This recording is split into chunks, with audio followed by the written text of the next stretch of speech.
If you're in the personal development space, you've definitely heard the terms ego, inner child, subconscious mind, and a new identity. Every video on these topics that I've seen always overcomplicate them, and I've yet to see a video that talks about all of them in one and how they all work together and how they all correlate. So, if you give me 20 minutes, I'm going to break down exactly what all of these mean in very simple terms and how they work together and how you can utilize this knowledge to help advance you in your personal development journey. I'm going to paint a picture for you. I want you to imagine a rooftop with a shed on top of it. I want you to imagine that there is a little kid inside the shed, and this little kid has a notebook or a coloring book. Outside of the shed is a soldier guarding it with a gun. The soldier represents your ego, the child inside the shed represents your inner child, and the notebook that they're holding represents your subconscious mind. So, I'm going to explain exactly how all of these work, starting with the inner child. Your inner child is very simply that. It is you from when you were a baby. So I want you to think about you before literally anything bad happened to you. This is your inner child. This is your most innocent, most pure, most sweet, expansive, authentic self. This is a part of you that is so full of joy, is so creative, does things just to do things, is so full of confidence. Like, this is literally just all of the sweet things about you as a baby.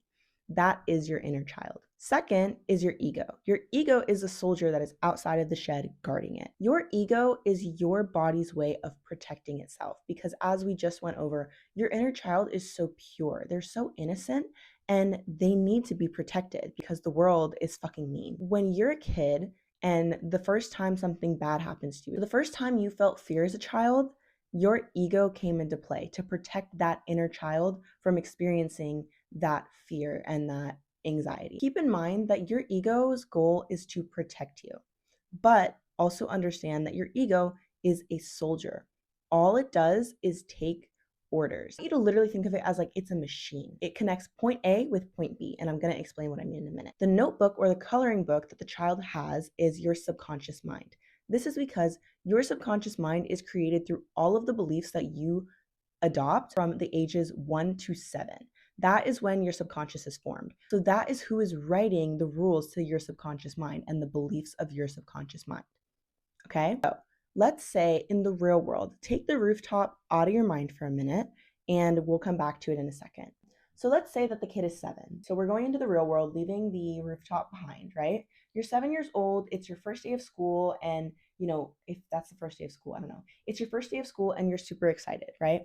You pick out an outfit that you're so stoked about. It has like red stripes going down it, and then on top of it, you've got like a little flower printed top, something that doesn't go together at all. But in your little kid mind, you're like, this is fun, this is cute, this has colors, I like it, I'm gonna wear it. Okay. So you end up wearing it to school, and the first day of school, someone makes fun of you. Okay. The other kids say something about your pants. They're like, that outfit doesn't match, that looks silly, whatever it might be. The initial feeling that's going to come from that situation is going to be shame. So, because that is such a strong and negative feeling for a little kid to be feeling, your ego is trying to protect you from it so that you don't have to feel that way again. Your ego is going to write a story about this entire situation. I want you to go back to the rooftop and I want you to imagine that the ego is like a guard and we're on a roof so he can see down and he sees this entire situation play out. He sees all the situations play out and he is making rules. And again, because he's like a machine, he doesn't have a human sense of like, anything. It's just this happened, this was the outcome, this is bad, this isn't safe, this, don't do this again. So he sees that you got made fun of by wearing what you wanted to wear and expressing yourself how you wanted. And so he's going to yell to the kid in the shed to write down in the notebook, you cannot express yourself. You cannot express what you like, or you're going to be made fun of, and people won't accept you, and people won't love you. And so the little kid is writing this down because kids absorb everything. And so he's like, oh, okay, like I want to be accepted, I want to be loved, so I'm gonna write this down. And he writes it down in the notebook. This is now a subconscious belief that you have, and you will carry that with you for literally the rest of your life unless you go back and change it. So now that you understand, like, who is your inner child, what is your subconscious, and what is your ego, you get that they all work together. And so what I need you to understand is you cannot rewire one of them without working on the other one because they all go hand in hand. You just watch the entire chain of command. You can imagine all of the things that have happened since you were a kid that your ego deemed as dangerous and told you to write a note of that you can't do and that you shouldn't do because it's going to get you in trouble or it's going to get you made fun of or it's going to get you whatever, right?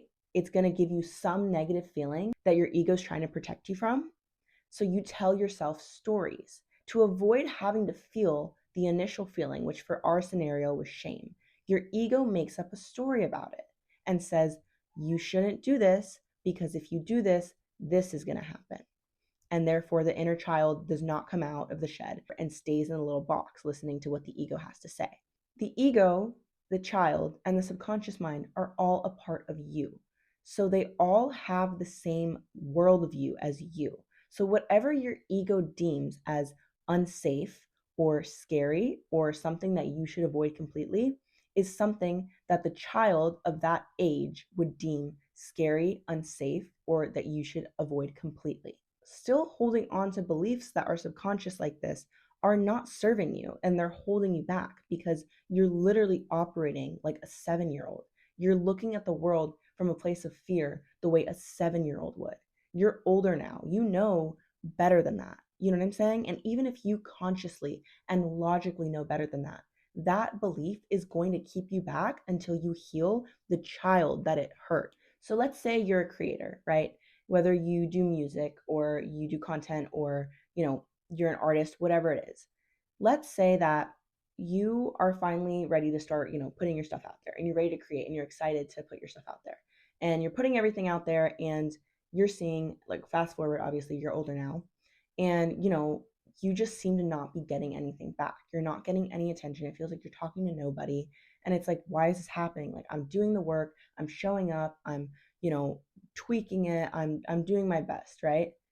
What's keeping you back is this subconscious belief that if you create or express yourself freely, you are going to get hurt. So subconsciously, you are blocking yourself from truly expressing yourself freely because your creativity does not come from anything other than your inner child.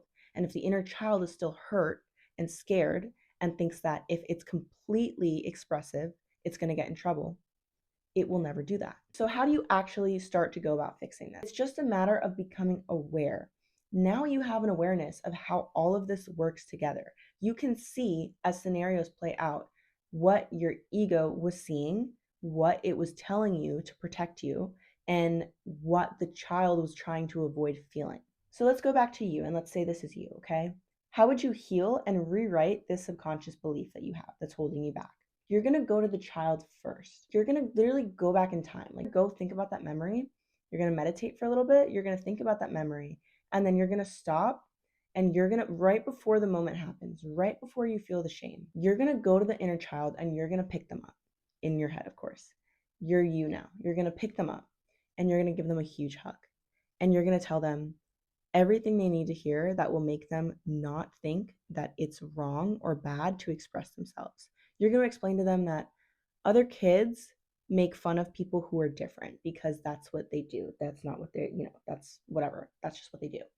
You're going to explain to them that because the kid thinks their outfit is cool and looks good, it's cool and it looks good.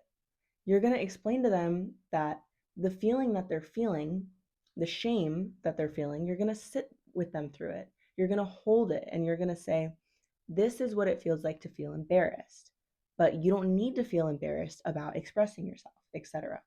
You go back and you nurture the inner child. You're now aware of the belief.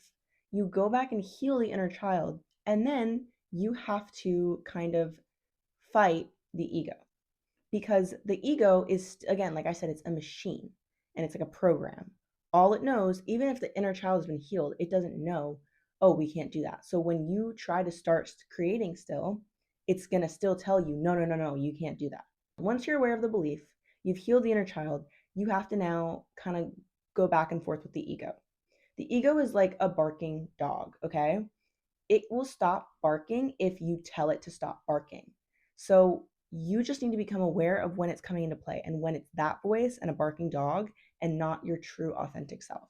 So when you go to create and you get that uncomfortable feeling, or when you not even like, again, because it's subconscious, you may not even notice it in the moment. But let's say you're in that feeling, you're in that sad feeling of like, damn, like my work isn't getting any attention, like my voice isn't being heard.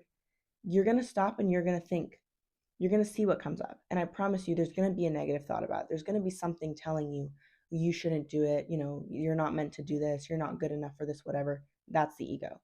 And you're going to point it out and just become aware of it. The ego hates to be observed, but you are in control. You are the one who programs the machine. It's not out of your control. And so you're literally going to say back to yourself, no, I am. That's old. Every time it comes up, you're going to say out loud, you're going to stop the thinking pattern. You're going to say, stop. That's old. This is new. And say the new thing.